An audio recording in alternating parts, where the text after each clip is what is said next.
Turning now to one of our top stories, the week-old baby bitten by the family dog has died. Harry Harper's family has spoken of their devastation. With us is veterinary surgeon Barry Cameron, who is in Bushey in Hertfordshire for us this afternoon. Hi Barry, thanks for joining us on Sky News today. Obviously, without talking about this specific case, what does one do when you already have a dog in the house and a new baby comes along?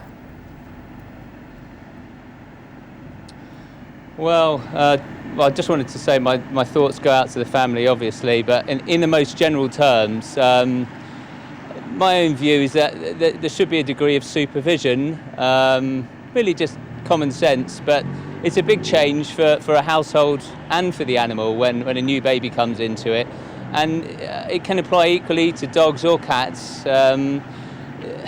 Animals, even domesticated ones, can be unpredictable. They can also be very loving and very faithful, but there's always a degree of uncertainty. But usually that can be mediated with some supervision, I think.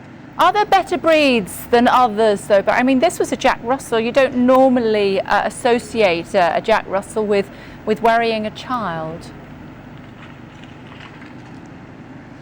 Well, yes. I mean, there has been quite a lot in the press about certain types of breeds involved with statistically with this sort of thing, and Jack Russells aren't one of those. But I mean, as a profession, we're really trying to get a message across that it's deed, not breed. And what we mean by that is that we feel that certain breeds shouldn't be demonised just based on a reputation. It really comes down to the individual. So if there is a dog that's showing aggressive tendencies, that's, we really need to take appropriate precautions with that individual, but we really want to stop short of tarring all breeds with the same brush. Yeah. Should there not? I mean, presumably though, Barry, there is a role for the pets in the home with children, especially as they're growing up. Does that not sort of teach them respect?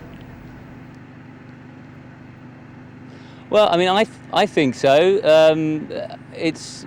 I grew up with animals, and I can only speak for myself, but it certainly taught me a lot of things: respect, as you say, love, responsibility, all these things that come part and parcel of animal ownership. So, yeah, I think they play a big part of it. I see a lot of that in the clinics where I work, and the bond between the families and the children and the animal is really, really strong. And whenever something tragic like this happens, I think we've got to be careful not to lose sight of that as well. So yeah, I'd agree with you. And a quick thought, Barry, before we have to let you go. I know that you've got afternoon clinic in just a second, surgery I should say, but I saw a picture in the paper earlier on in the week of a celebrity that had let their dog lick their baby's face. That's a no-no, isn't it?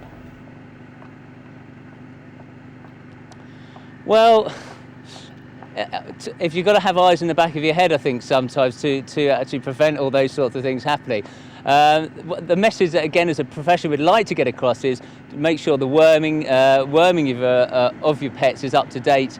That way, there are some things that can be transmitted from dogs to babies, and they're all easily controlled. Regular worming takes care of that, and they might get a few bugs, but I believe there's some studies that will show that actually children brought up in households that have pets turn out to be healthier than those that don't, to a degree. So I think just, again, basic common sense, sensible precautions, regular worming treatment. We'll finish on a positive note. That's great. Always great to talk to you. Thanks for joining us, Barry Cameron, vet in Bushey in Hertfordshire. Thank you. Let's return to our top story now. And